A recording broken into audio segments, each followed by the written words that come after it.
अब इक्तदार से ऊपर हो चुका। 21 अक्टूबर को बब्बर शेर वापस आ रहा है। साद रफीका अटक में जलसे से खिताब, कहा पीटीआई सियासी जमात नहीं, सियासी वो होता है जो आवाम की बात करता है। खुर्रम दस्तगीर ने कहा कि नवाज शरीफ आएगा तो बरकत आएगी।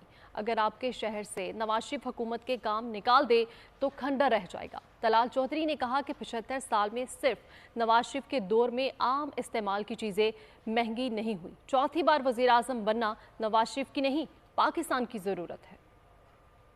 नवाज शरीफ वज़ारत उज़्मा से बहुत बड़ा हो चुका है। बन जाएंगे फिर भी ठीक है, नहीं बनेंगे तो जिसके कंधे पे हाथ रखेगा इंशाल्लाह वही पाकिस्तान का वज़ीर आज़म होगा। इलेक्शन होगा इंशाल्लाह पाकिस्तान के अंदर और आईनी मुद्दत के अंदर होगा इंशाल्लाह ताला, और नवाज शरीफ की क़यादत में लड़ेंगे। सियासी कारकुन वो होता है जो लोगों की नुमाइंदगी और लोगों का हक लेने के लिए लड़ता है।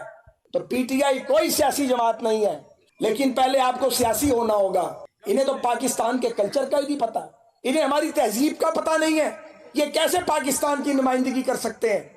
और एक मुंतखब वज़ीर आज़म को नाहक तरीके से, नाइंसाफी से ओहदे से हटा दिया गया।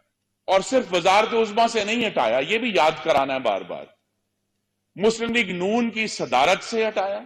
मैंने पाकिस्तान की तरक्की, खुशहाली और बहाली सिर्फ तब देखी है जब नवाज शरीफ वज़ीर आज़म